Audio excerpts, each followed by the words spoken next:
Now then, what I intended for today, and actually for some of the other Friday lectures coming, if that is agreeable to you, is really that they will have very little relationship to the title of the lecture, but they will have a relationship to some, well, how should I put it, some important matters, some important issues that have come up and which are embodied under that heading. So don't be too concerned about the titles, but try to listen to the content, and if so, perhaps you will be satisfied. So as you know, we have a kind of a double role here, just like my ancestral country's coat of arms, the double-headed eagle, which incidentally, you know, is the old imperial emblem for just about everybody. The Holy Roman Emperor had a double-headed eagle. The Tsar of Russia had a double-headed eagle. The Emperor of Byzantium had a double-headed eagle. And these all are the heritage of Rome, and of, you might say, of more esoteric Rome, particularly of Julius Caesar. If you look at the names that the various emperors after that, emperors of Rome, emperors of Constantinople, Holy Roman emperors, well, not Emperor of Japan, that's too far away, but you know, all of these, and you will see that they bear in their title the word Caesar. In German it's Kaiser, in other languages it's something else, but somehow, you know, the archetypal figure of Julius Caesar survived the ages and was then inherited as a title by a number of important rulers of these various times. Why I brought this up, I don't know, but it seemed like a good idea at the time. So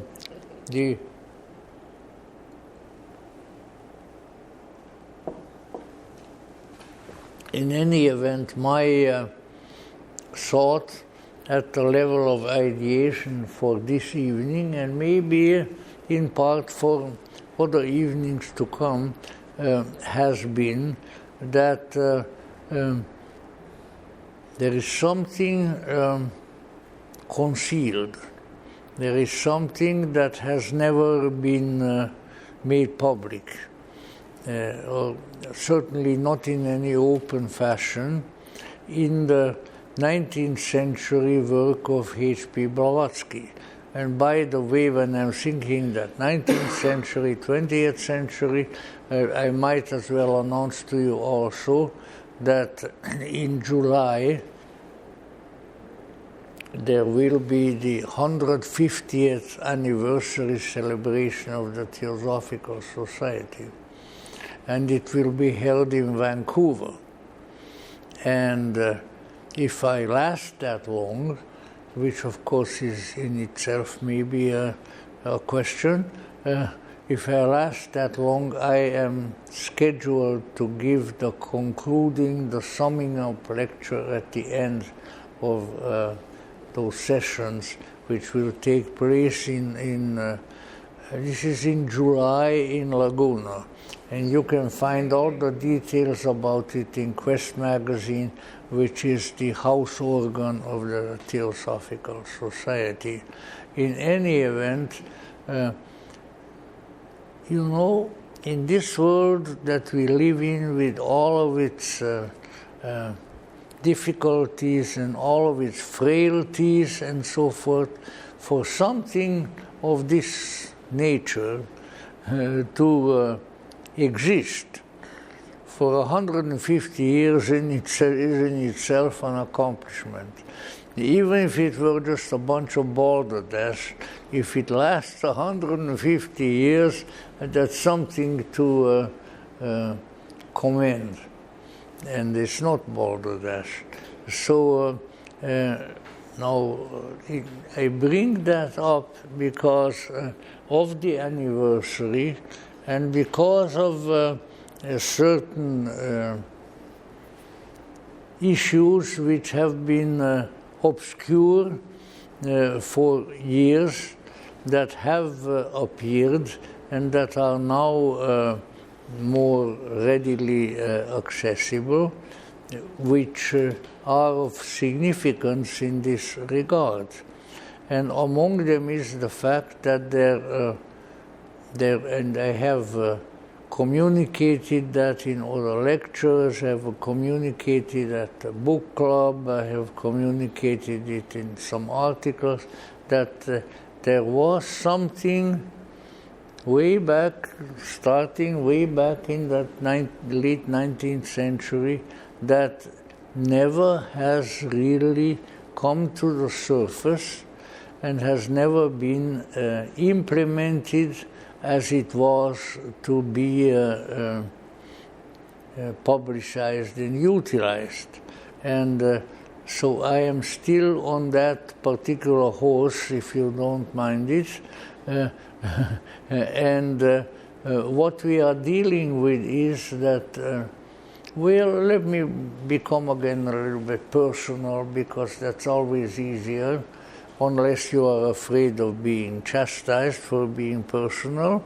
But let me say that when a great many years ago, back in the early 1950s, I came to this lodge, and I was one of the people who had promoted the purchase, the Theosophical Society of the building, and we worked on it and all of that, and I have been here pretty much except for my travels ever since.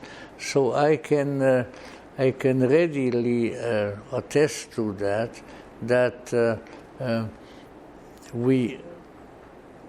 I was with this organization, and particularly the one here in Hollywood, for a very long time, and with few little exceptions, I must say I enjoyed it immensely.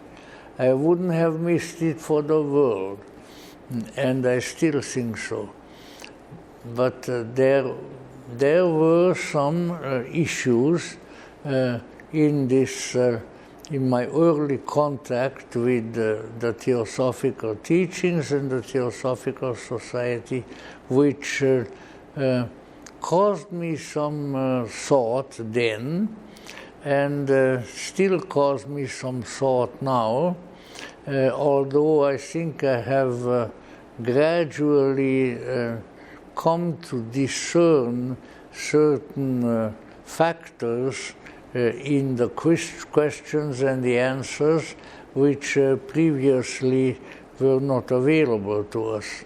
And this was the fact that, here we had, this, that since the days of Colonel Olcott, who was a passionate Freemason, we had a name for the individual groups of the Theosophical Society of a lodge, which was a Masonic term, but after just means a place to be.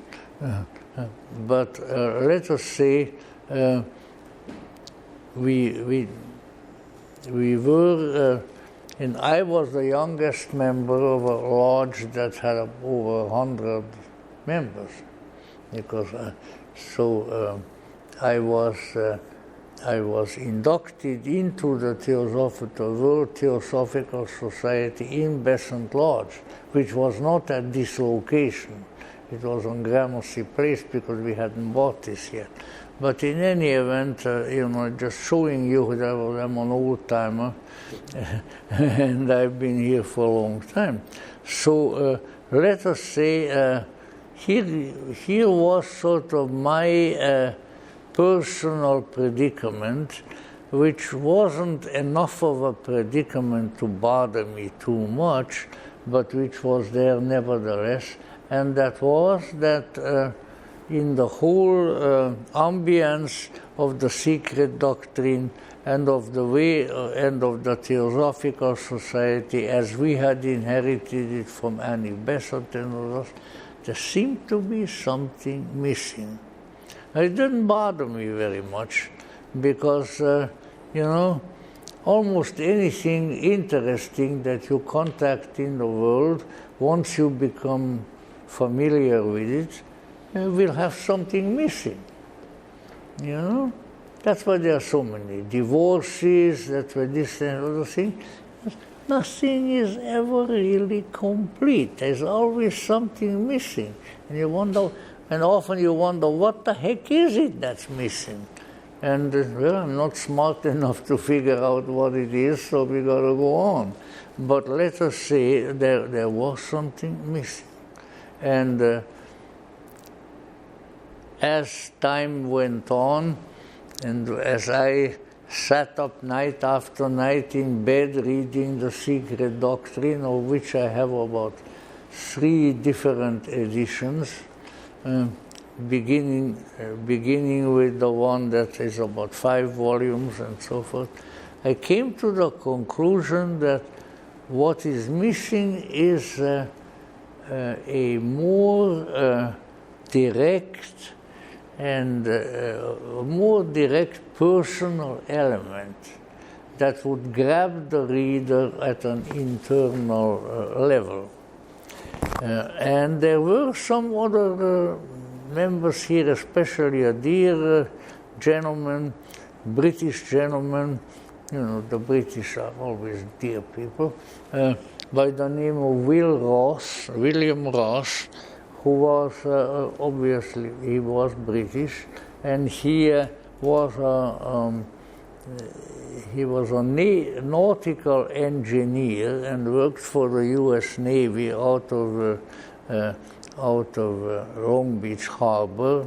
As very smart fellow, and when we were discussing things now and then, he would come up and he said, "There's something is missing."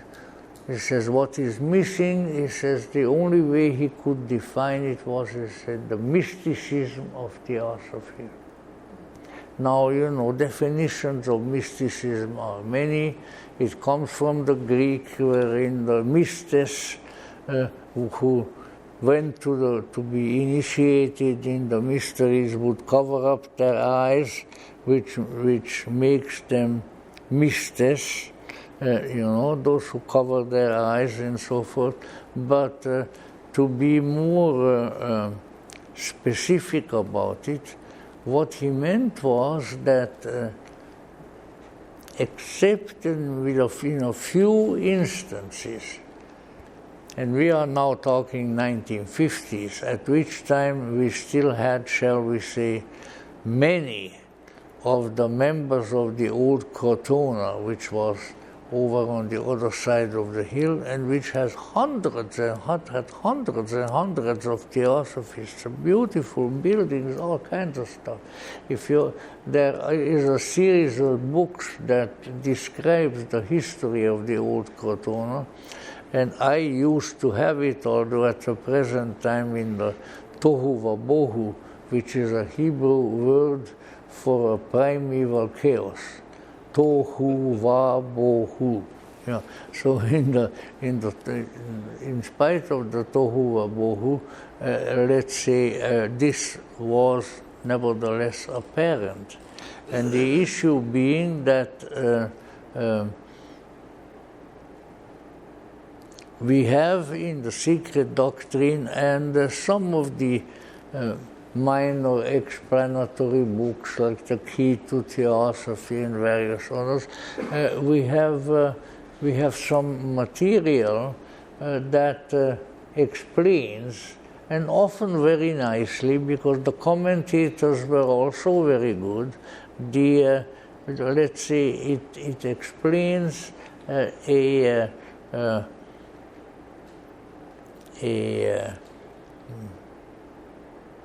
cosmology, a cosmoconception, as Max Heindel called it, of a very unusual nature.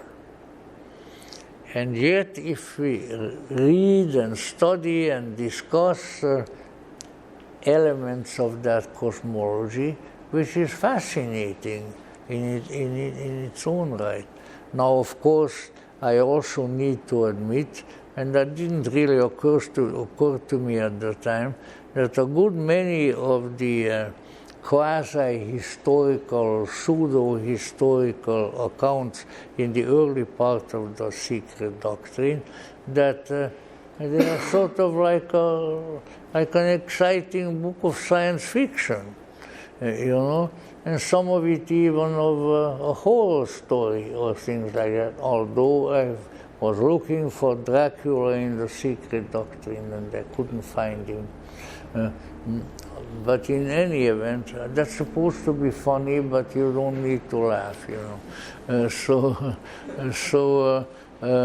in any event, I came to this, this is a good compendium of weird tales. And there are certain common elements in it, and some of the conclusions that you may draw from these weird tales are very interesting and often quite instructive. But there's still something missing. And what is missing? What is missing is the keynote of the personal elevation and transformation of the reader. You get the feeling this is supposed to do something to me, but when I'm done, I just had a good read, as the saying goes. And that's a little bit disappointing, but it wasn't very disappointing. I said, if that's all we got, that's all we got. But nevertheless, shall we say, a feeling of what in German we call a Mangel, which means something that is missing. The missing element was somehow always there.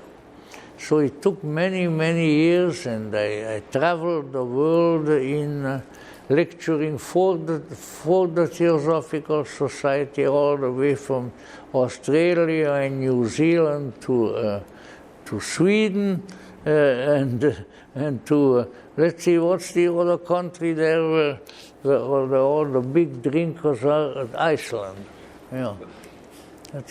Iceland's the only country, but then I have not been to that many countries, the only country where I saw people totally wasted with drink, lying on the street on their backs. In the capital city of Reykjavik, drunk as we say here, as skunks. They may not have any skunks in Iceland, I don't know. But anyway, those people know how to drink.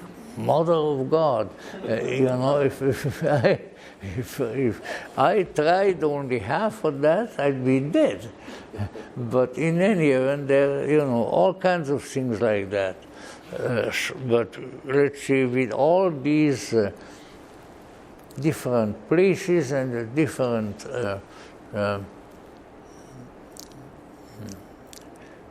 local, national mythologies and so forth, and some very valuable and interesting things, I came to the conclusion that some of these other countries, especially would be understandable in my case because I was raised in two languages, And I always, as a little child, spoke German and Hungarian, so it would be understandable that I would be attracted to that. But particularly in the German language, there was a sort of a keynote of, that there is more to this than we can tell you.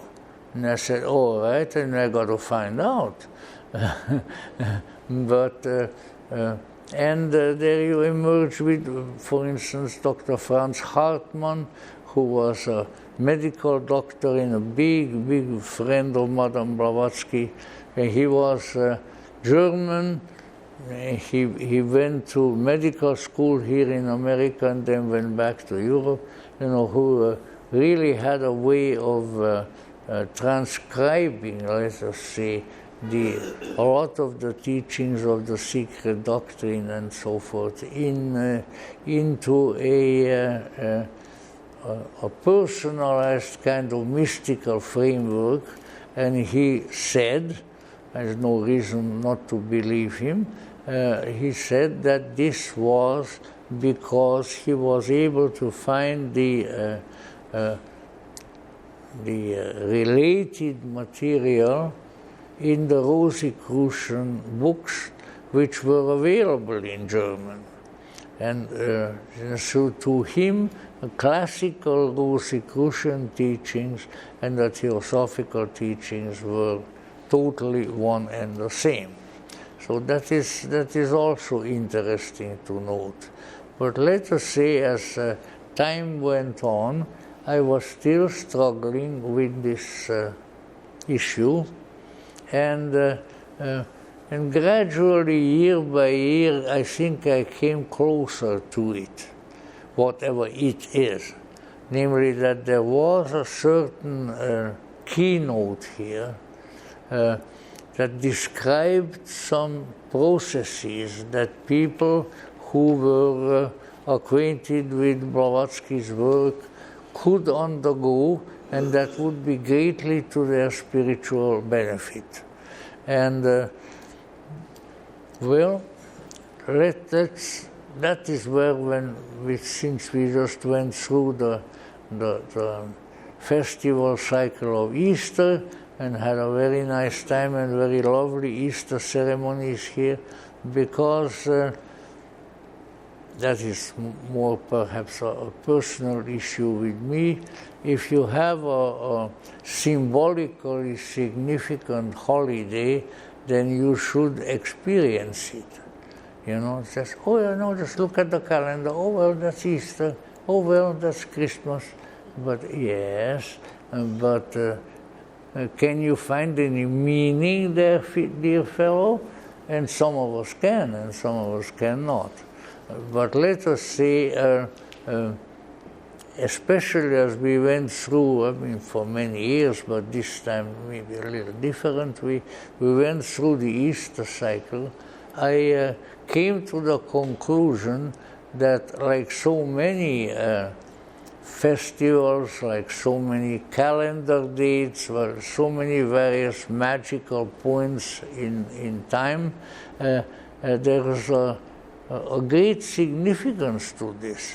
And not just the significance that the dyed-in-the-wool religionists tell us to have, which does not mean that they are invalid, only they do not interpret the symbolism for the most part that they are dealing with, but that there is something there.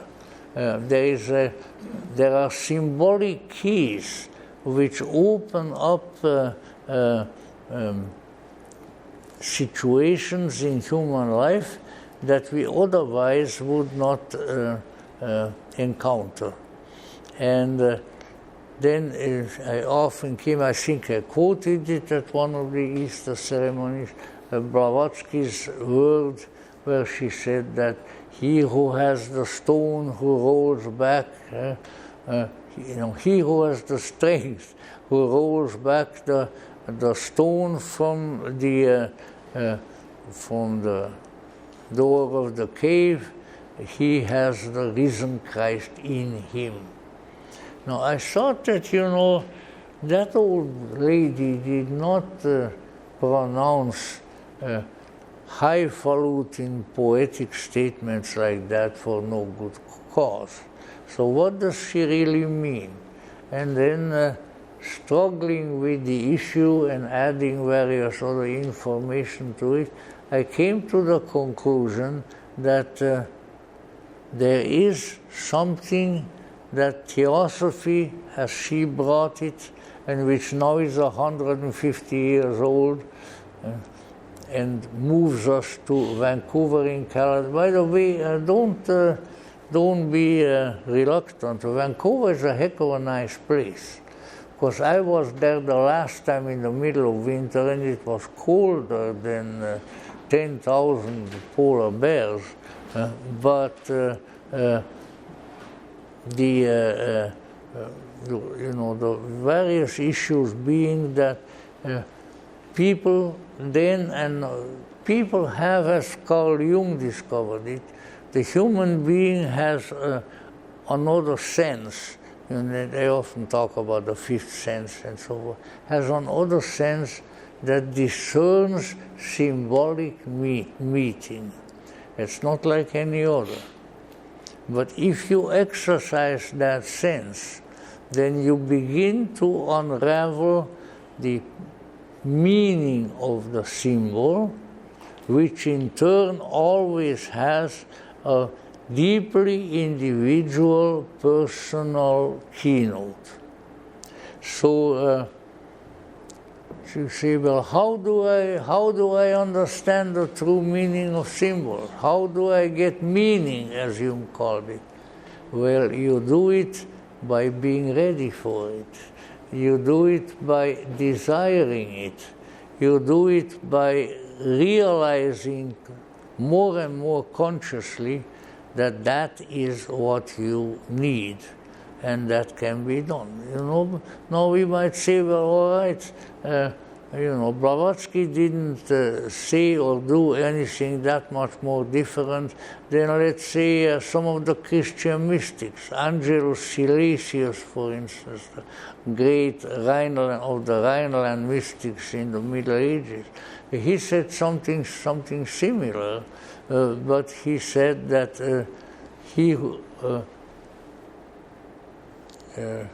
what was Angelus? I had Angelus Silesius' statement in my mind. It'll come back again. But it's very much like Blavatsky's, that this is something that you have to do yourself. If the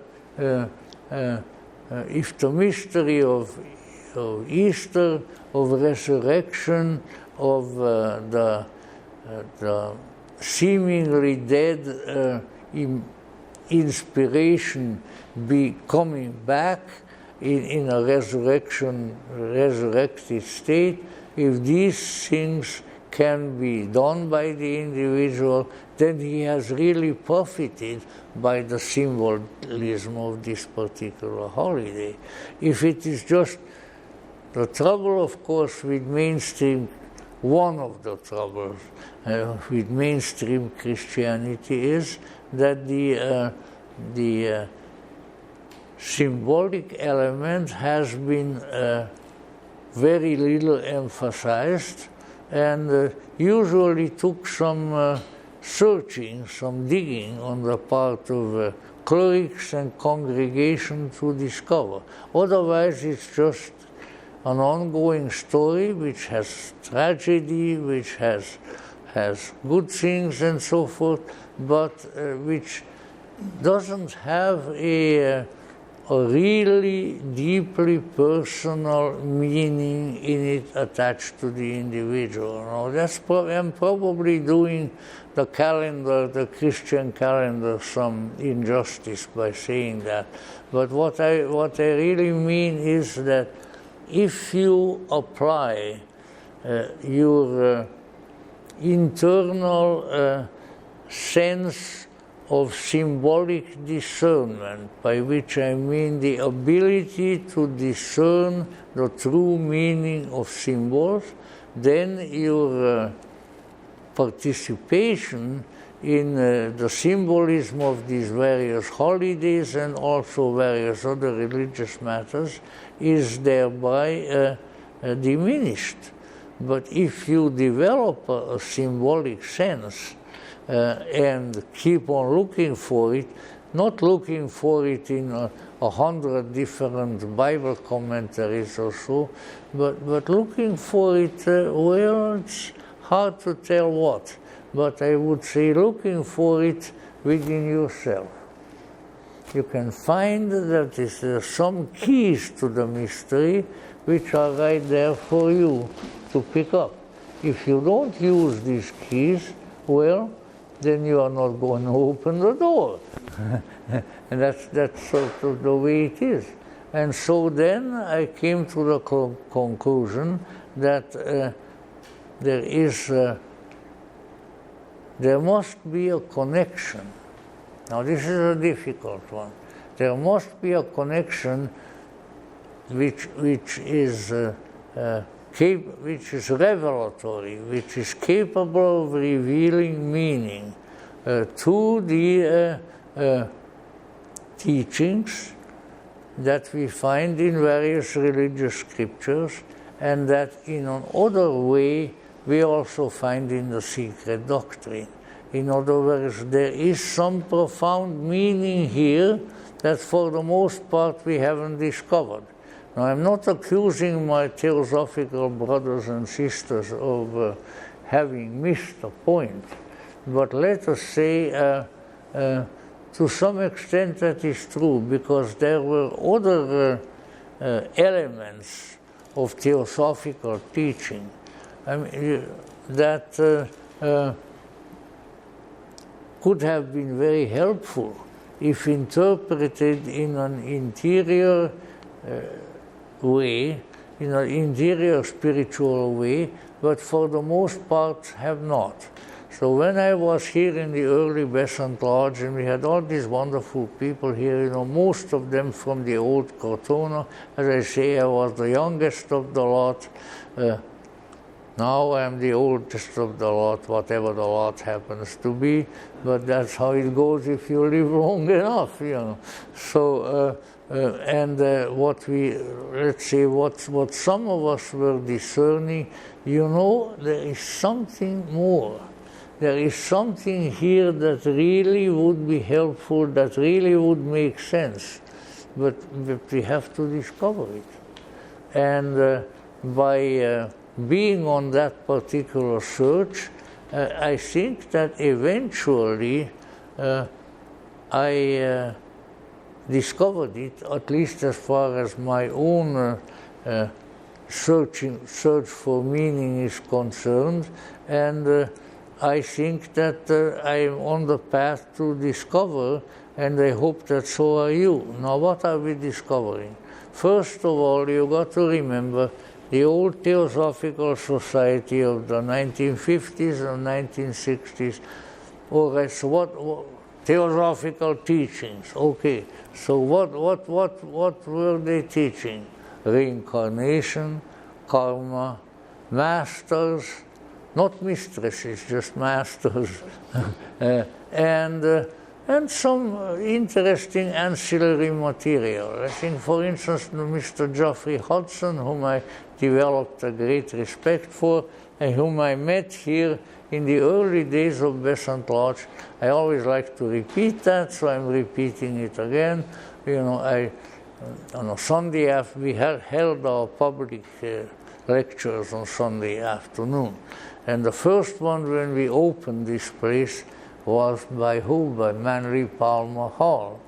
And I remember Mr. Hall coming in the little door to the stage, because we had the speaker on the stage and the chairman of the meeting on the stage. He came out, he picked up one of these big chairs. The chairs are still there, but with a different upholstery, and he shook it like this.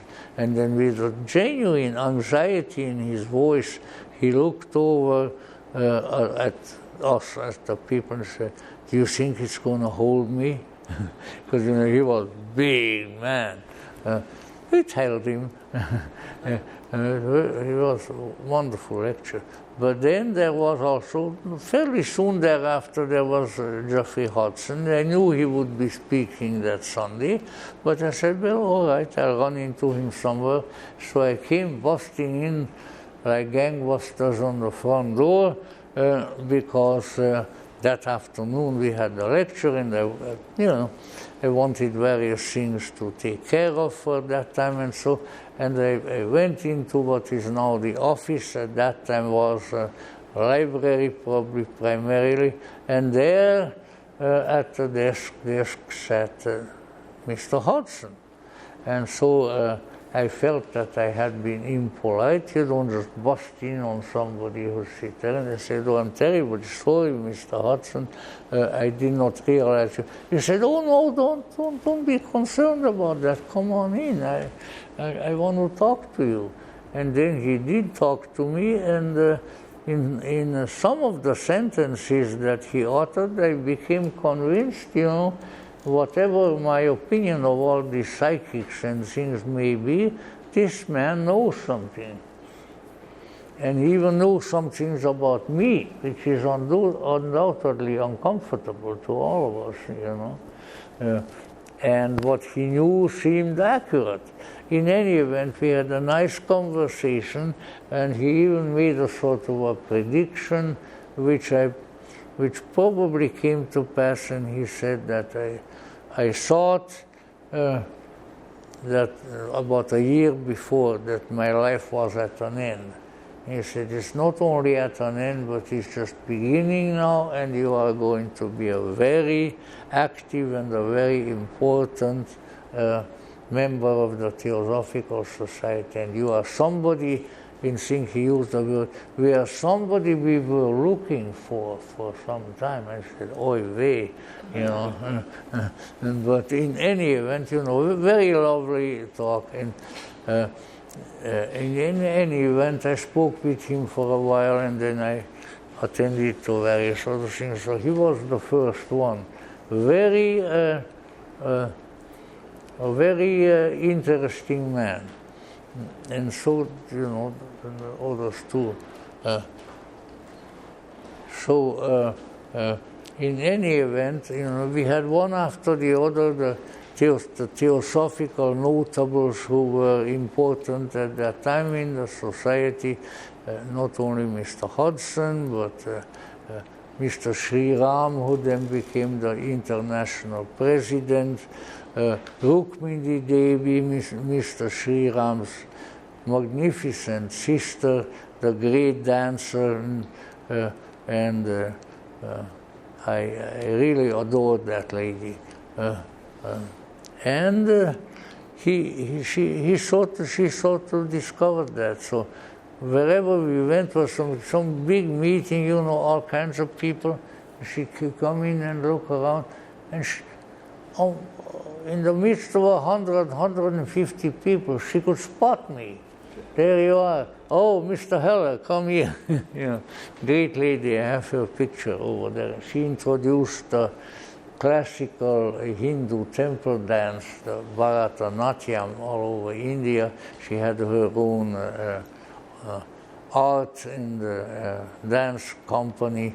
Very great lady. Anyway, all kinds of interesting people. People from England, people from Europe, so on. So it was really a jumping place here, And but let's say, all along, underneath it all, there was always that feeling that I had, this is all great, this is great, wonderful, it's a lot better than anything that I have seen elsewhere, including in the Roman Catholic Church, but there is still something missing. And I couldn't figure out what it was that was missing. And then, let's say, it came about various developments. Now I think I have to repeat myself from a couple of weeks ago, and so after all, if something is important, it's worth repeating. And what I'm repeating is that not so very long ago, not John might remember more, when our friend in New York, Michael Gomes, began discovering these writings of Blavatsky that had not been known until that time. And then he published the two big books with it, one being the Secret Doctrine Commentaries, and the other one being the esoteric, HPB's esoteric teachings. Now, when these books, which have been unpublished, I mean, you know, just with the Secret Doctrine and a couple of other little books, Blavatsky became a perennial bestseller. Every year there she was again. You know, these were very valuable publications. And yet there were these two hefty volumes that were now discovered and were being edited, and which nobody knew they were around before. And that, of course, was a source of important information. And in order not to repeat myself from other times and so on, let me just say that the previously unpublished materials from Madame Blavatsky, which for the most part were discovered and then edited and commented upon by our friend, the great historian from New York, Michael Gomes, that these opened up to some of us at least a path to some meaning that Blavatsky brought that previously had not been, at least if it has been discovered, it has not been emphasized. And what was it? It's particularly, you can see it already in the Secret Doctrine commentaries, but you can see it even more in the esoteric teachings, wherein she immediately, in the very beginning of the book, she comes out with what you can easily translate into contemporary terms. Because who is the first mysterious master, if you want to call him that she writes about in that book? Simon Magus. Simon the magician of biblical times. And you say, well, good God, I mean, that's the no doubt she liked to shock people. So to write about the greatest heretic of all times, as he was generally heralded, was probably very much according to her liking. But let us say, even after the first couple of chapters, they are called lessons in that particular book, you begin to discover that what she is after. And what she is after is what the ancients, the Greeks, Persians, and so forth called magic, and which is what the magician of the Bible had practiced, and that these indicated that all this, if you read between the lines, or maybe even just the lines, that what all of this material really ultimately boils down to is something like this. Now, these are my conclusions, these are my words, and I'm certainly not a new Blavatsky or anything of that sort. I smoke cigars, not cigarettes, incidentally. But let's say I am not, that is not necessarily the greatest sin of my heresies, because Colonel Olcott, for instance, clear up to the end of his days, had his cigars. And there are pictures taken of him when he was living in Adyar, wherein he is, which is something he used to do. He went down to where the Adyar River meets the Bay of Bengal, right at the edge of the theosophical property, and he would swim out into the ocean and lie on his back on the waves with a cigar in his mouth and with the latest newspaper in front of him. And he would be going back and forth. So if you think that those are very untheosophical things to do, then remember this was the founding president of the Theosophical Society and a great and insightful and wonderful man who was faithful to Blavatsky's teachings to the end. And let's say the kind of Puritanism that came to infiltrate the Theosophical Society subsequently was certainly not his doing. So that is important to remember. And why is it important to remember? Because in every religion, in every spiritual movement, what eventually happens, at least with part of the activity, is that people begin to exaggerate the non-essential, the ancillary part of the teachings, and they totally forget about and neglect what might be at least leading to the higher teachings. So, I very soon discerned that. I argued here with some of the old people. I said, well, all right, so you believe in reincarnation. Now, what has that done for you lately? You know, and things like that. They didn't like it. But that would be something that would never deter me. So, in other words, there's something there that, to say the least, has not been publicized much, and that probably contains some very important material, and that may very well be the field of inquiry which Blavatsky intended to pursue when the great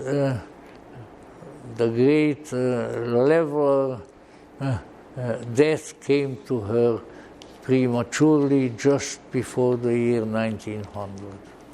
So there is almost no doubt in my mind, on the basis primarily of these previously unpublished materials and also the materials about her written down by people who were there at that time, by Mabel Collins, by various other people, that she believed, and she said so, that the secret doctrine wasn't. I am trying to think of. I can't think of the precise term that she used, but the secret doctrine is a preliminary material. It is an introduction to something deeper.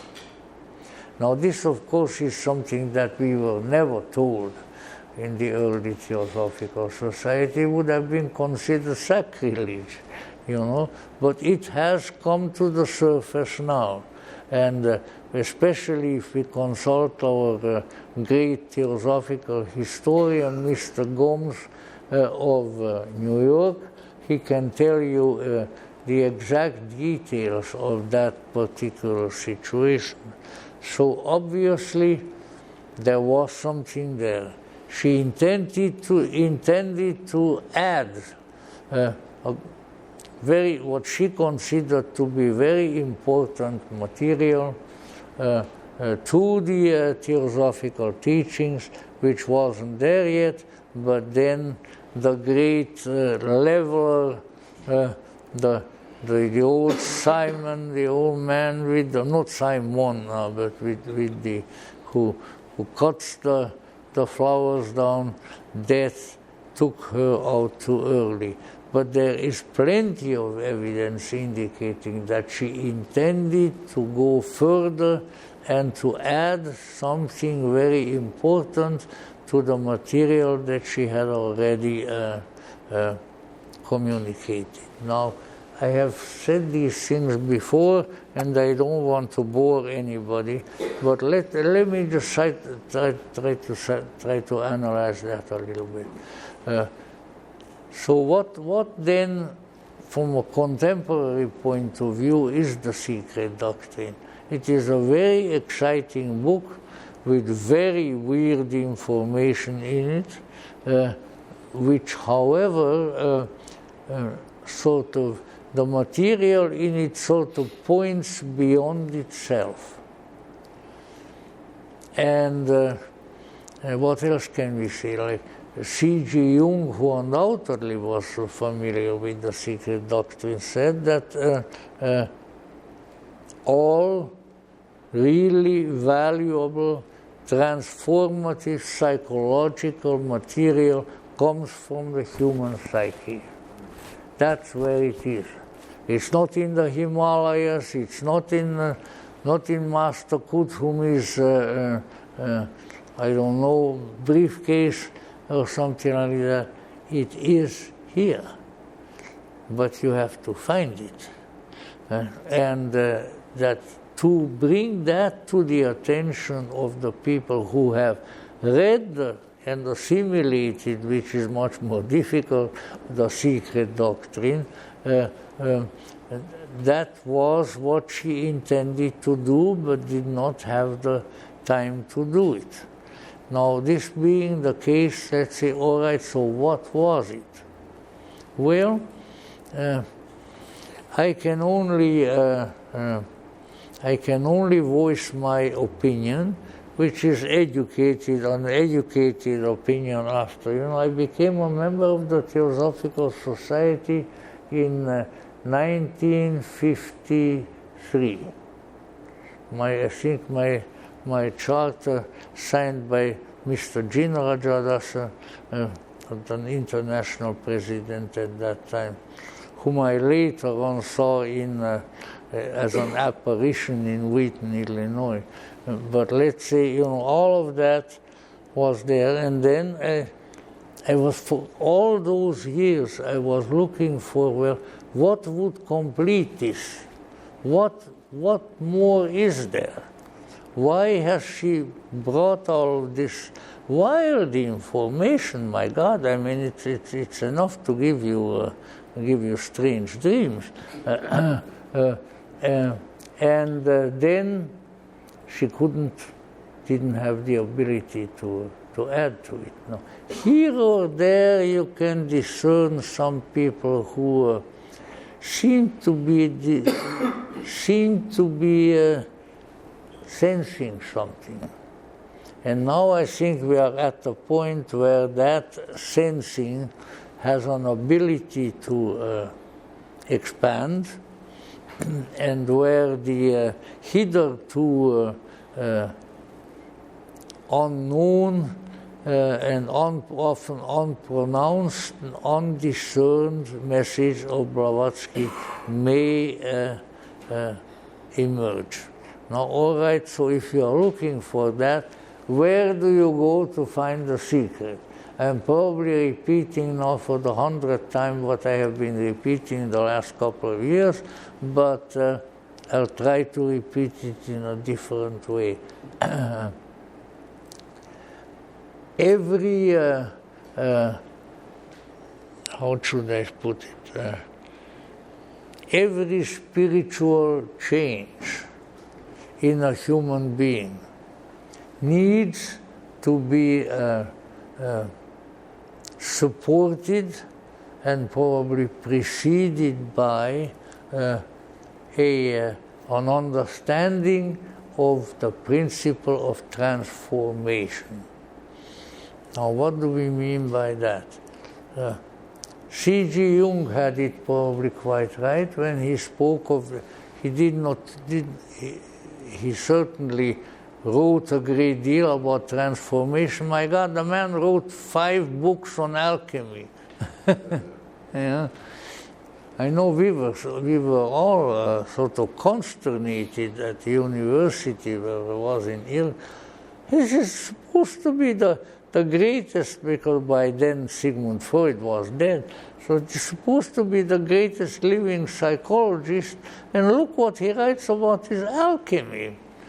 But of course, subsequently, as the years went by, and so we discovered that the principle that he found in alchemy is a principle of the human psyche, and that his view of alchemy was not a search for various ways of developing the making of gold, but that it had to do with substantial and essential lasting changes in the human psyche.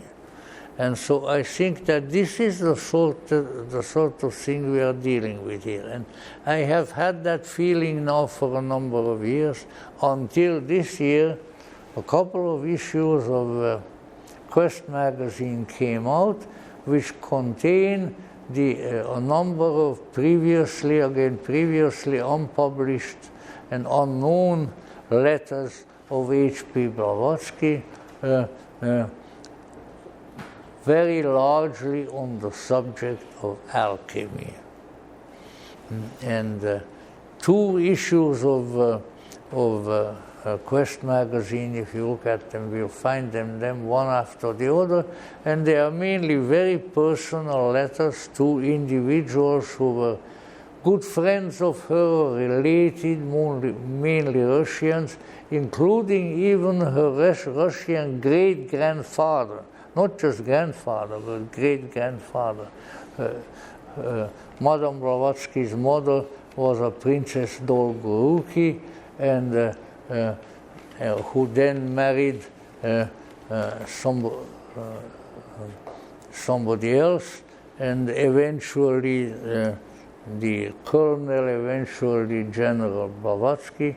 But here we are dealing with something else, namely, apparently, and there was a rumor to that effect already before, and I have the kind of pointed ears, you know, if you look at them, with which I pick up rumors. That's what they are made for. And I found there that there was a rumor there that there was somebody in her family, some elder member in her family, who apparently knew a great deal of and had a fabulous library of alchemy. And now it is come out that was indeed Prince Dolgoruki, her great-grandfather, who let a little teenager, a little rambunctious Helena into his house and let her browse around among her books. And then quite later on in life, she writes to him and so forth, well, great-grandfather, do you remember I read these books in your library? And so, well, of course I do. And so what it is from this alchemical literature, this very young, but I think spiritually and intellectually very advanced girl had discerned certain principles which, when added together and when properly evaluated, may, I'm just saying may because more is being discovered every year now, so may indicate what the previously missing element of theosophy is.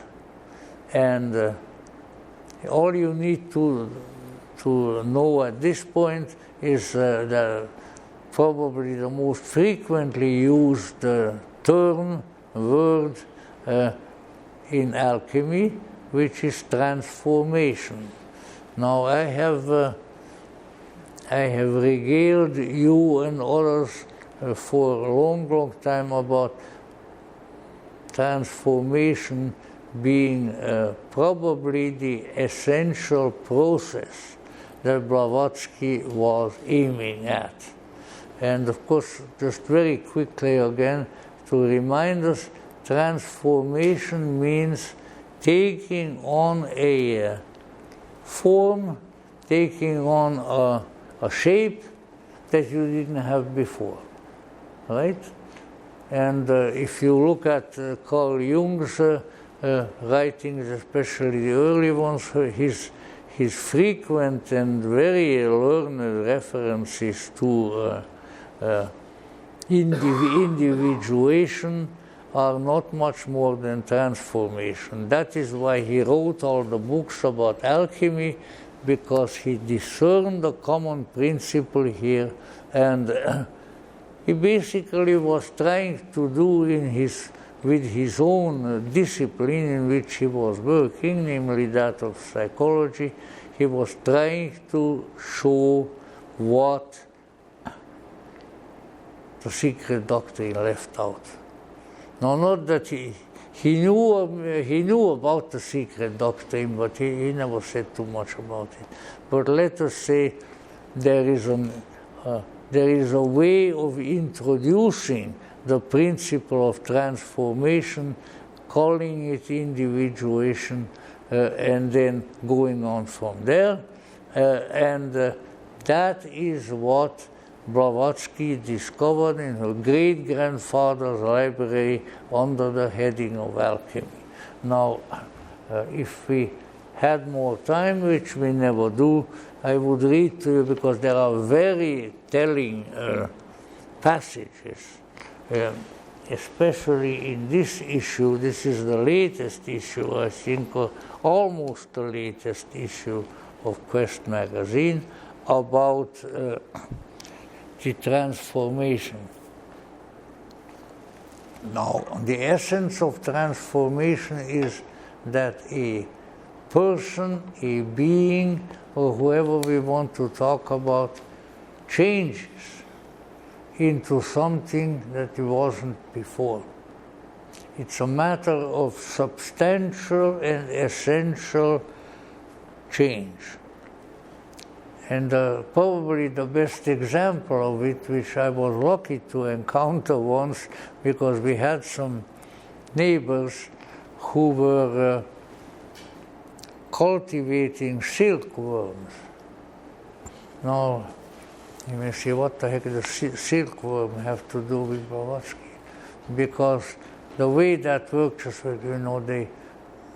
you would get the eggs of the silkworms from the government, because the government, the Hungarian government at that time, wanted to make silk. I mean, Japan and China were far away, but if we could make our own silk, that would be great. Make money, That's what all governments are always interested in. And so what happens is that we got the eggs, put the eggs on the mulberry trees.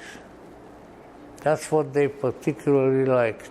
And so they sat on the mulberry trees for a certain number of months, and when you went by the mulberry tree where the now active little worm-like creatures, the silkworms, were active, then you could hear them eat the mulberry leaves. Munch, munch, munch, munch, munch, munch. There they sat.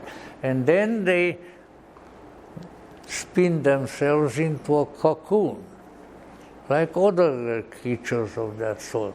And then they sit in their cocoon for quite a while, and now this is the big issue. In the cocoon, they completely transform. There is nothing left, except perhaps some material, of the original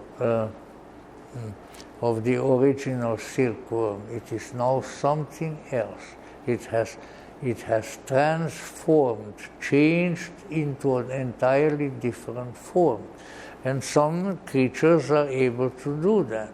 Now, this being the case, then you can see the analogy with alchemy.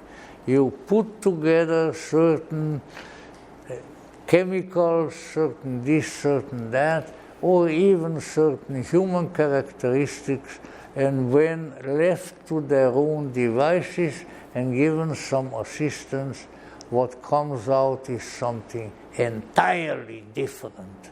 Not just likely, not just similar, but entirely different. And the way Jung, of course, phrased it was that individuation is to become an individuum, an individual, which is German for an individual. And then when that happens to a human, the human is capable of undergoing a transformation that is pretty much equal to the transformation of a silkworm at his own particular level. So, but you know, again, I don't want to accuse anybody, I don't want to be mean, but let us say one of the biggest mistakes that was made by the early theosophists. And if you tell them this, that I have said this on this day, why, who knows what's going to happen to me. But in any event, I will take the chance. And the greatest mistake of the theosophists was that they misinterpreted transformation as evolution. Why? Because evolution was the big deal at that time. Charles Darwin, you know, evolution, yeah, we all come from some tiny little microbe, and look, here we are, the great, wonderful, developed people, you know, and so forth. And moreover, Jung was very correct about that. He said the becoming an individual means becoming an indivisible spiritual being. Individuum in German means not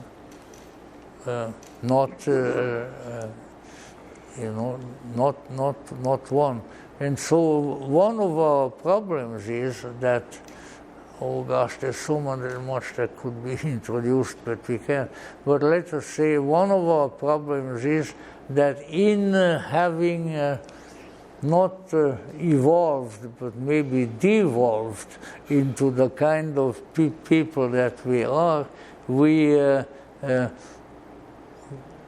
need to become unified under a new inspiration.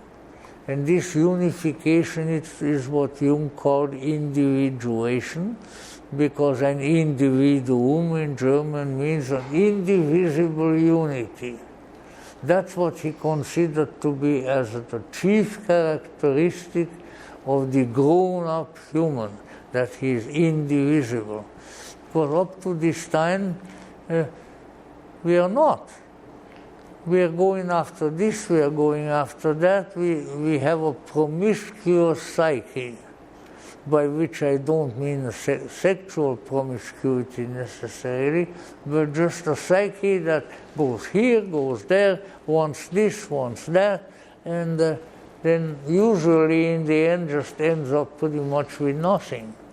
But if certain psycho-spiritual processes take place within the individual, then it might not go that way, but rather it may become unified, and that unified being is what we are striving.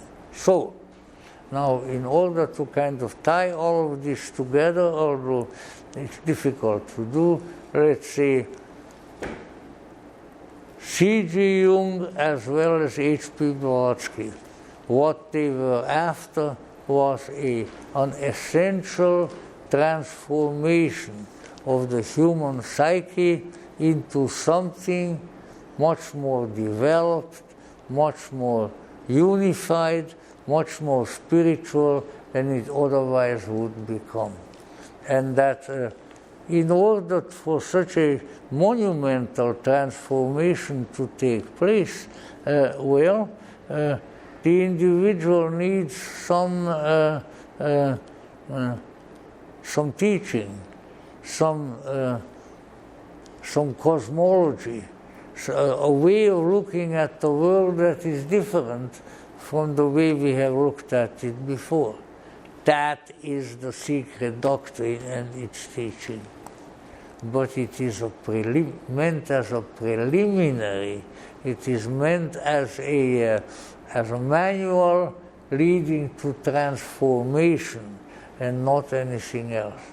But I must say, without hopefully offending any of my fellow theosophists, that I have, all the years that I have been a member of this lodge and traveled for the Theosophical Society, went to various meetings, I saw very little evidence of that recognition, that there is something that we are looking for, and that looking is a transformation. And when that transformation takes place, then everything changes, and we are on our way to perhaps what we were intended to become in the first place. Now, I'll just add a few straggler thoughts to this. Let's say the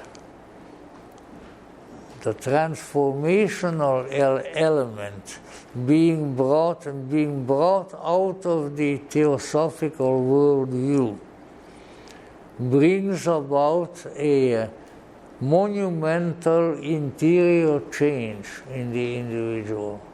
It's not evolution. This is not become from a flea becoming a dinosaur or something like that, which I always thought was balderdash.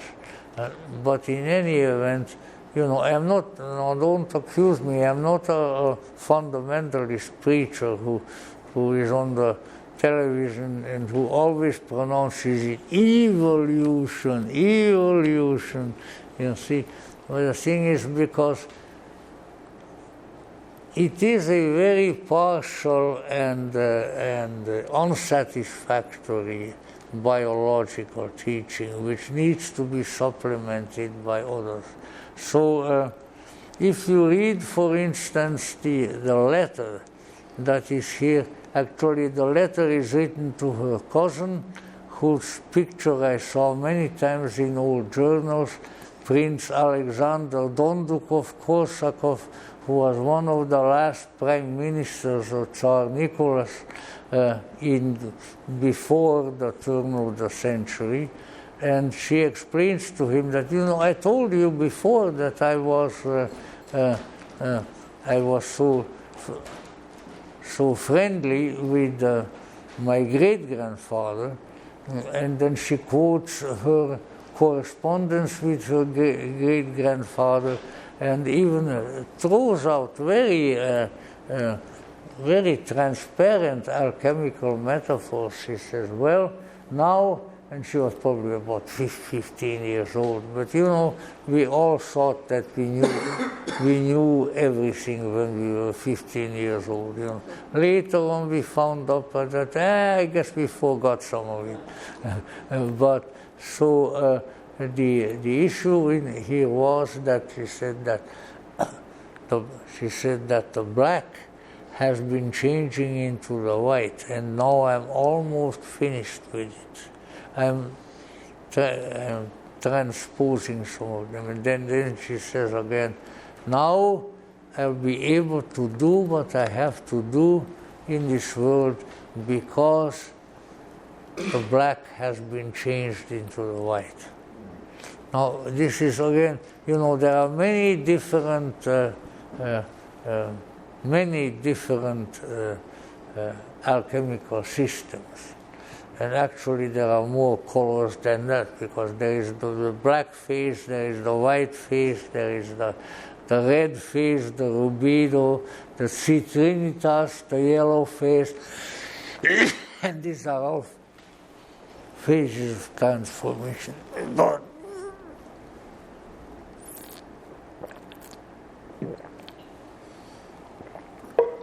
But in any event, she got hold of a system where ultimately it resolves down to two alchemical principles.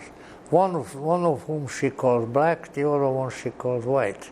And the black doesn't mean anything bad, and the white doesn't mean necessarily angelic either. And therefore, she says that she has undergone some practices that she found undoubtedly in the alchemical books, and that she is now at the point where the transformation into a new element is taking place in her, and she even indicates that when that happens, when the transformation really happens to her, then she will be ready to go out into the world and to bring a new doctrine. So, in order to be a really accomplished practiced theosophist, you have to undergo an alchemy. You have to transform within. And when you transform to the right point, then there you are. Then you are on your way to the sublime and to the supreme. Now, I'll just throw in one little idea, because this idea actually occurred to me either this morning or yesterday. So it's a new revelation, see? So what this particular issue meant was that with the transformation process, there occurs indeed an essential transformation of the psyche. And when that transformation of the psyche occurs, then all kinds of new possibilities exist. It is my impression, I won't dogmatize about that either, that the classical schools of Greece, Egypt, Rome, and Alexandria and Egypt and so forth were all based on the idea that with continuing the teachings that the philosophers like Ammonius Saccus, the Neoplatonist, who invented the term theosophy, by the way, the divine wisdom, and others, when they managed to inspire people with what the Greeks called the theoria, their theoria, which would be more or less the secret doctrine in their time. And after that, they develop various practices which then facilitate and ultimately bring about the transformation. Again, not an evolution, but a transformation.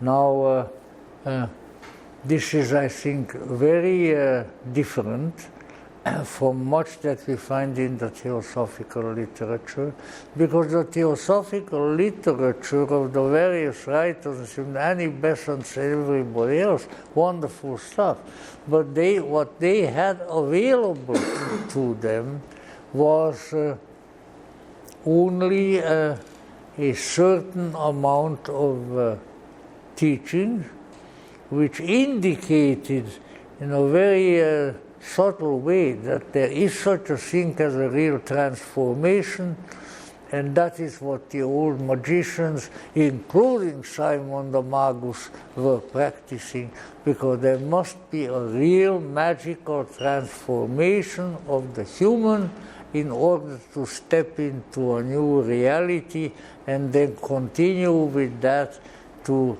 more and more transformation. This is very, very essential This is a very quintessential statement. A lot could be said about this, but that in bare outline form is what I think has been going on. So Blavatsky was stopped in putting forth both her outer and her inner doctrine. She managed to put on the outer with the secret doctrine, with various others, but there was something else to come, and she was working on it already. But the work stopped because she died. God rest her soul. But there is something there. There is something there. And so next time, no matter what there is on the titles of the lectures, next time I intend to speak a little more about that, as to what kind of transformation can take place and what are the possible theosophical antecedents, the theosophical way that leads to such transformation. Because once theosophy has become cognizant of the existence and the ultimately great benefits of transformation, then we will have both the inner and the outer. And of course, Blavatsky knew that what she was talking in her esoteric teachings. Her esoteric teachings have to do with transformation.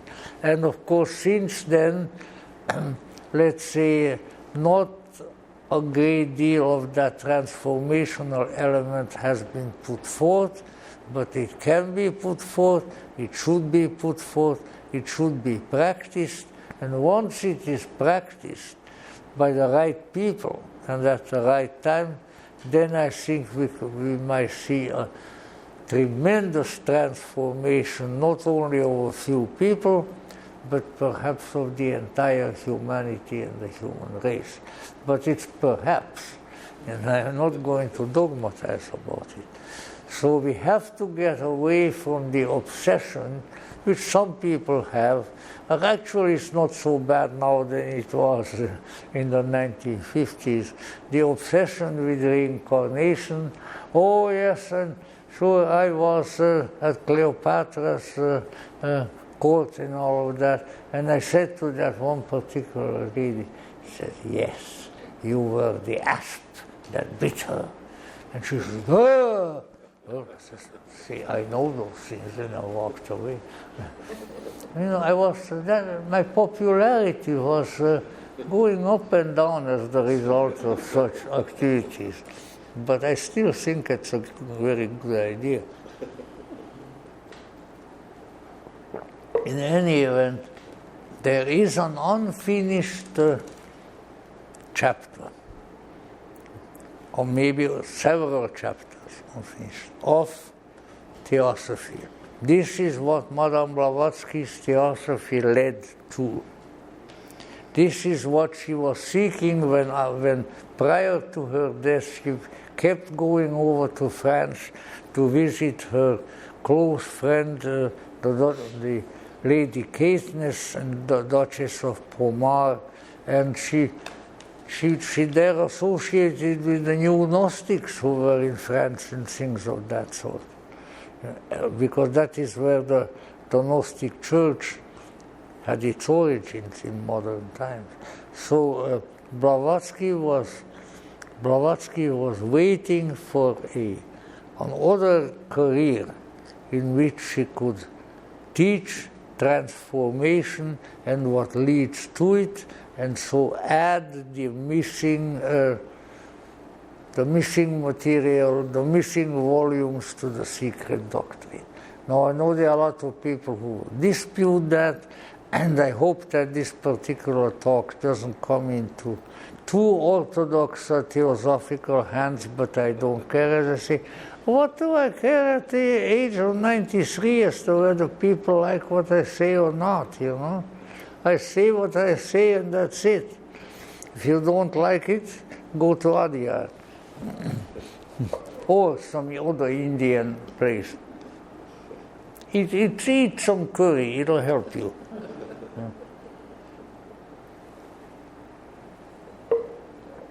Now, of course, there are other angles that could be mentioned and that should be mentioned, but our time will not permit it now. So if I am okay by next Friday, then we'll go to some of the other elements that one needs to look at, one of them being the ongoing mystery of the masters.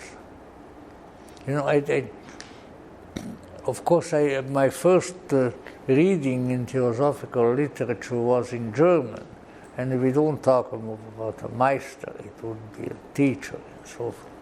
The term master really came about because in British India, a British system of education was introduced, and the head of a school was the schoolmaster.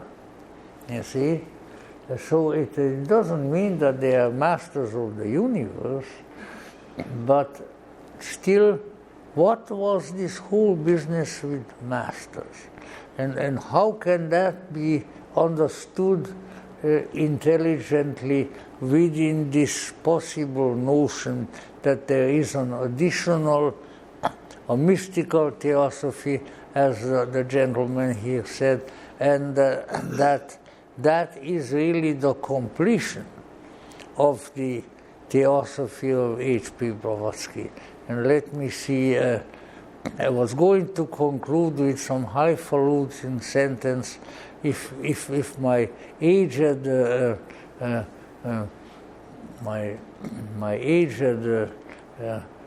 bad memory would permit me, I would now repeat. But you know, there is a wonderful statement that's very similar to Blavatsky's statement that I started out with by the medieval mystic, Christian mystic Angelus Silesius, and I think it goes something like this: though Christ 1,000 times in Bethlehem be born, but not in thee, thou soul is all forlorn. The cross at Golgotha standeth up in vain, unless in thee it be erect again. So this is the transformation, and this is the more profound aspect, the personal aspect of pretty much all religions, but certainly of the Christian religion. But if we don't understand the premise that there is somewhere to go, that there is a transformation to accomplish, and things of that sort, then it will all remain just a legend, a possibility to us, but not anything that really gets hold of us. But it is destined to get hold of us, and I could, in a very general way, I could even prove to you with the secret doctrine that how that works and why it is there, but certainly not now. So come back next time, grab a few other people by their ears, you know, and bring them in the door, and then we'll look at some more of the possibly otherwise missing elements of this strange and curious story. And meanwhile, if ever you come up some really decent work on alchemy, study it, because that is the principle. That is the principle of transformation. That's what the old lady with her cigarettes and her Russian tea, that's what she came for. And that's what she wanted to bring to us.